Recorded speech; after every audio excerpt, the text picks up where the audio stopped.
70년 전 한국군은 소총 한 자루로 탱크와 맞서 싸웠습니다. 하지만 지금은 어떻습니까? 폴란드, 호주, 노르웨이 전 세계에서 한국이 만든 포를 사러 옵니다. 세계 최강 포병 국가 대한민국이 된 겁니다. 도대체 무슨 일이 있었던 걸까요? 그 시작은 1951년 한 미군 장군의 충격적인 결정에서 시작됐습니다. 탄약 대신 부하를 죽게 하지 않겠다. 이 한마디가 대한민국의 운명을 바꿔놨습니다. 그런데 이 뒤에는 여러분이 상상도 못할 비극이 숨어 있었습니다. 1950년 6월 25일 전쟁이 터졌을 때 한국군은 포병이라는 개념 자체가 거의 없었습니다. 젊은 병사들은 소총 한 자루 들고 북한군 탱크 앞에 섰습니다. 상상이 되십니까? 총알로 철판을 뚫어야 하는 상황이었습니다. 미군이 참전했지만 상황은 나아지지 않았습니다. 보급은 늘 부족했고 탄약은 규정대로만 지급됐습니다. 한 발 쏘면 한 발만 보급한다는 원칙이었죠. 그 결과는 참혹했습니다. 화력이 부족하니 병사들이 직접 총을 들고 적진으로 뛰어들어야 했고 그렇게 수많은 젊은이들이 목숨을 잃었습니다. 1951년 4월 미 8군 사령관으로 제임스 벤플리트 장군이 부임했습니다. 전선을 직접 돌아본 그는 충격을 받았습니다. 왜 탄약을 아끼는가? 탄약은 다시 만들 수 있지만 사람의 목숨은 되돌릴 수 없다. 벤플리트는 즉시 방침을 바꿨습니다. 하지만 이 결정은 미군 본부와의 정면 충돌을 의미했습니다. 당시 미군의 보급 규정은 엄격했습니다. 필요한 만큼만 쓴다는 원칙이었죠. 그런데 벤플리트는 정반대로 갔습니다. 하루에 쏠 수 있는 포탄의 10배를 준비하라. 이것이 바로 전설적인 벤플리트 탄약량의 시작이었습니다. 하루 동안 쏠 수 있는 포탄 기준치를 정해놓고 그 10배를 비축하라는 명령이었죠. 상부에서는 난리가 났습니다.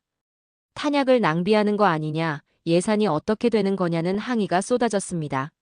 하지만 벤플리트는 물러서지 않았습니다.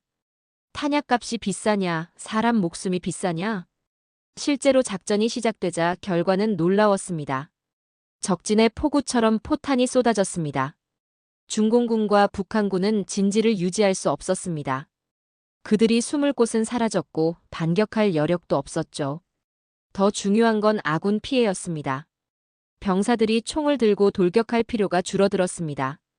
포병이 먼저 적을 제압하고 그 다음에 보병이 들어가는 방식으로 바뀌었죠. 숫자로 증명됐습니다. 같은 작전을 수행해도 전사자가 절반 이하로 줄어들었습니다. 벤플리트 장군의 철학은 명확했습니다. 병사들을 살려내는 것이 지휘관의 첫 번째 임무다. 그는 이 원칙을 한치의 흔들림 없이 지켰습니다. 그런데 1952년 그에게 상상할 수 없는 일이 벌어졌습니다.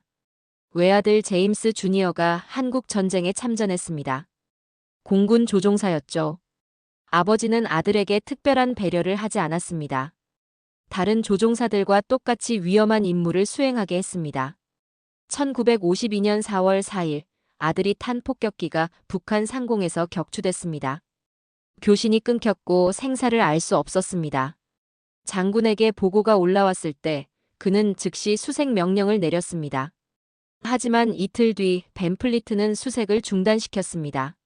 왜일까요?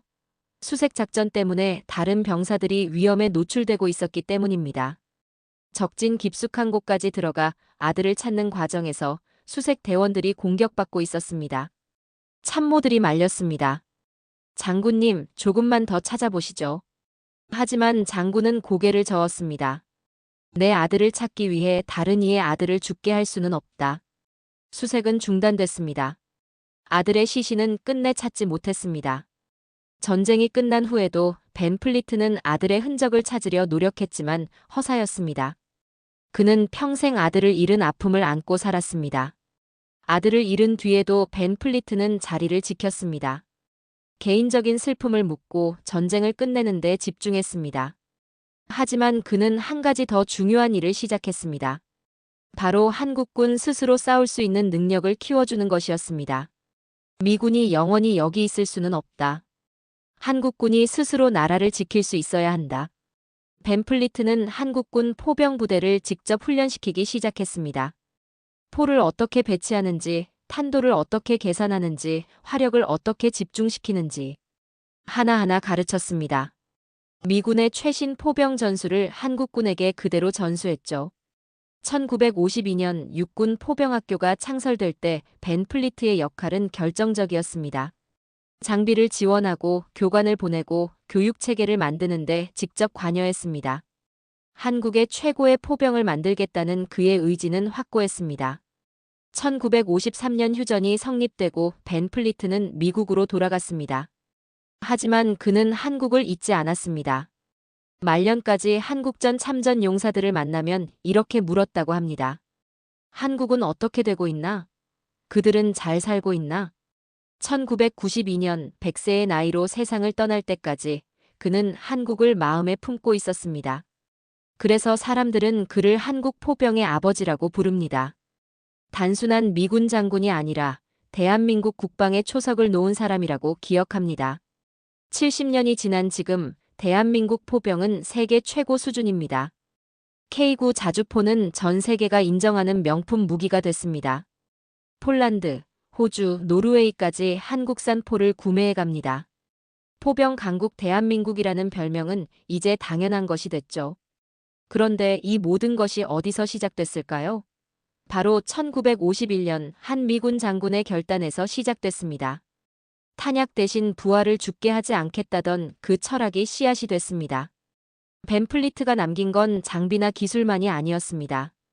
그가 진짜로 남긴 건 정신이었습니다. 병사의 목숨이 가장 소중하다. 압도적인 화력으로 아군을 지킨다는 원칙 말이죠. 이 철학은 70년이 지난 지금도 한국 포병의 핵심 가치로 남아 있습니다. 전쟁이 끝난 뒤 벤 플리트는 한국 정부로부터 훈장을 받았습니다. 하지만 그는 화려한 의식보다 조용히 한국군 병사들을 만나는 걸 더 좋아했다고 합니다. 그들이 잘 훈련받고 있는지, 장비는 충분한지 확인하는 것. 그게 그에게는 더 중요했습니다. 역사는 어느 날 갑자기 만들어지지 않습니다. 누군가의 희생과 헌신이 쌓여서 오늘이 됩니다. 벤 플리트는 한국인이 아니었습니다. 하지만 그는 한국을 위해 싸웠고 자신의 아들까지 잃었으며 말년까지 이 나라를 걱정했습니다. 우리가 그를 기억해야 하는 이유는 간단합니다. 그가 우리를 잊지 않았기 때문입니다.